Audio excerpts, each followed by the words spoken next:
Hi everyone, it's Kelly from Kelly's Bead Boutique. So I want to thank you so much for stopping by to my channel. If it's your first time, please make sure to hit the subscribe button and also ring that little bell and pick your notification, and that will tell you when I have a new video. And if you're a tried and true viewer, I welcome you back again. So today we're going to learn how to take care of that ball chain. Nobody ever knows how to finish it off, and I've got a nice little trick that I'm going to show you. So if you want to see what I'm making today, come and join me.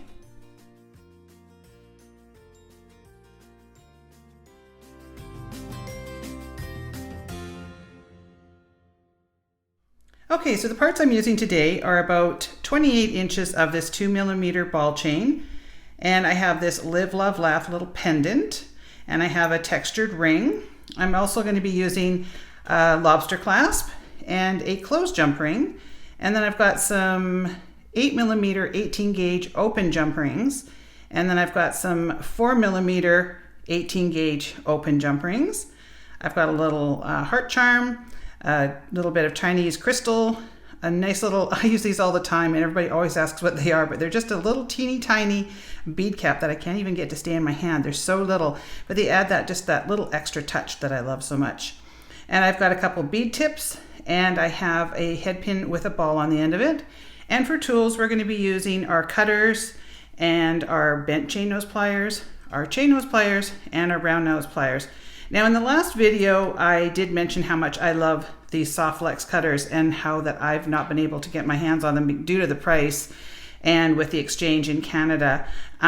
They are soft flex 300 SFC if you're looking for a pair. I'm not sure where you can get them. I've had many people send emails and comments and all sorts of DMs and things like that. Well, like, where do you get these from? And I'm going to see if I can work out a deal with Softflex and maybe I can get my hands on them a little bit cheaper than I used to pay, because I really want to be able to provide these for you guys. And so when I have to add in 40% exchange, it really does add to the price, and then it makes it unaffordable for you. So I'm going to see what I can do. I'm going to talk to them at Softflex and see if they can help me out. So I am going to be working on that. So let's get started. The first thing I'm going to do is I'm going to make my wrapped loop. So I'm going to place my Chinese crystal on the head pin and my little bead cap. Now I don't want to have a neck on this, so I'm not going to bend with my plier. I'm just going to take this and bend it right at the top of the bead cap so that we don't end up with any neck there. Now I'm going to take my round nose pliers and come in towards the end. I don't need a very large loop on this.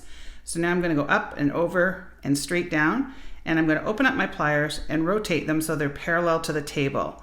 And that's what's going to help give you your round loop. Often people end up with a P, and it's because they've left their pliers the wrong direction. Now I'm going to bring that little tail to the back and just kind of straighten that out. Now I want to wrap this up, and I'm just going to go around once and twice. And you could stop there if you want, but I want that sort of messy look, I guess. So I'm going to head back up, and then I'm just going to, you can see it just kind of gives it a little bit of a bulkier look there. So now I'm just going to trim that off, always using the flush side of your cutters. I'm going to come in and just give that a little trim, and always put your thumb over top of that little piece, because you don't want that flying out and getting in your carpet or in your clothes, or worse, in your eye. And now we've got a little bit of a burr there. So I'm just going to take the tip of my pliers and I'm going to push that down. And it's funny, sometimes when I'm doing these videos, I'm busy making this and I'm thinking of other things while I'm doing it, and I forget that I should actually be talking to you. I'm just going through the motions here, and I'm like, oh yeah, I better tell them what I'm doing.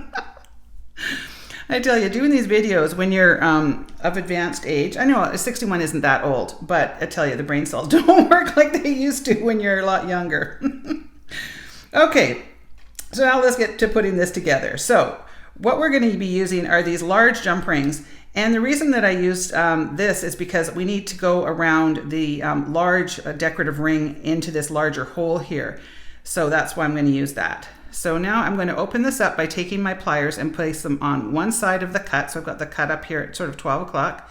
And I take my bent chain nose pliers and turn them over. Now this makes it so easy because you can open up like this. If you've got just a player, let's say we have a pair of pliers like this, it's just really awkward to hold your hand that way. So this way, you just flip it out. So much easier. So now I'm going to take this jump ring and I'm going to put it through the pendant, and I'm going to put it through my decorative ring. And now I'm going to turn those over just to make it a little bit easier. So now I want to close this up until I make sure that it sort of almost clicks. It's got to be nice and tight and flush there. So I've got one, and I'm going to put another one. One, because I want it to be a little stronger, and two, I just kind of want that look today. I want something that's a little, I don't know, just a little different. So I'm going to put two in there. So now I'm going to run that through the hole and back up through the decorative ring, turn over my pliers. And by turning these over and grabbing hold of this, it now makes it so I can let go of that, get my hand more comfortable, and then get this tightened up. Often you'll drop things because things are not comfortable in your hand, so that enables you to be able to do that. All right, now I am going to place on some of my little decorative features. So I'm going to open this up, and I'm going to run it through this little heart and put it through the ring and do that up. And you always want to do it until you sort of hear that little click. And now I'm going to put on my little charm that I made there. So again, open that up, run it through, and I just want to place it on the opposite side. So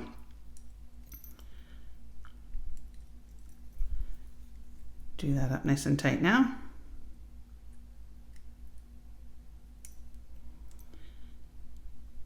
There we go. All right, so now I'm going to put on two more jump rings. So again, we're going to open those up, and these are just going to go at the top.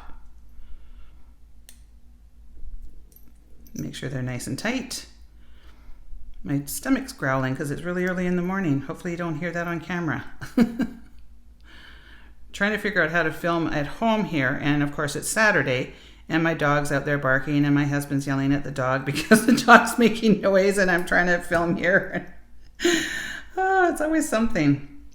Okay, so now I'm going to take my ball chain, and I'm going to take those two little jump rings at the very top and sort of isolate them at the top here, and I'm going to run my ball chain through that.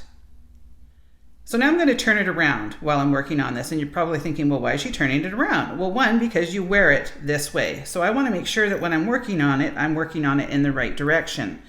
So we're going to have if you're right-handed, I always think it's a good idea to put your lobster clasp in the right side, and if you're left-handed, you're going to swap it around. So that's the way that I make sure that I've got my lobster clasp or my whatever clasp I'm using on the right side.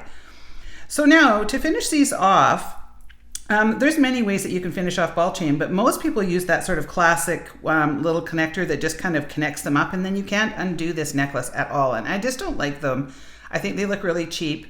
And so what I like to use are these bead tips. But most bead tips are formed in a way that they open from the bottom and the top, so there's no way to get them around these chains. Well, this one is kind of unique in that it opens from the side, and it's really hard to show you, but hopefully you can see that in my hands, in that it opens up on the side. So all you have to do is place that inside the top length there, and then close it up. Isn't that just brilliant? So now you've got your ball chain completely encapsulated inside an ending, and it looks fabulous. I just love these. So there are other ways of doing it, but I find this to be the easiest, and I'm not even using tools. I just put them in the end and close up. Now what you want to make sure, and I can see this one's off just a little tiny bit, and I'm going to take my pliers just a bit. I'm not really pushing a lot. I just want to make sure that those two loops on either side are completely across from each other. Otherwise, we're going to have a heck of a time trying to get these jump rings through. So now I'm going to take one of these small jump rings, and I'm going to open that up, doing it exactly the same as the other ones. So open that way, and I'm going to run it through there. And now I'm going to put on my lobster clasp and turn over my pliers, get a good grip on that, and close it up. So now we're going to add our last jump ring here. So I'm going to open that up exactly the same as the other ones. Just bend away, place it through the loop of the bead tip. And these are a little bit on the larger side, so sometimes you have to sort of finagle it in there. And now I'm going to add a closed ring. I just want to add a closed one so that I've got a way to finish off my necklace nicely. So you can see now when I take my lobster clasp and open that up, it goes nicely into the end there, and that finishes this off really, really nicely. So now I'm going to show you the completed necklace. I really like the way that this one turned out. I love the mixed metal look, and I think the reason that this one really turned out nicely is because we have some nice composition in that we've got the antique brass on the top and the bottom, and then a nice pop of color in the center with all of our silver pieces, and I think that really makes it work nicely. And I'm really, really drawn to this pendant at this time. With all the struggles that we're going through in the world, I thought this was the perfect motto right now, in that we really need to live our lives, live every single day, love all of the people around us, and learn to laugh. You've got to laugh at everything in life. That's how I've gotten through some of the hardest times of my life, is by laughing. So as always, this will be available in kit form. I will tell you it is a limited edition because I just don't have very many of these parts. So if you want to get one of these kits, make sure to grab it quickly because it will sell out very, very fast. I want to thank you so much for watching. It means the world to me. Thank you for coming back every week and leaving all the lovely comments that you do. I really appreciate each and every one of you. So thank you so much for watching, and we will see you on the next one.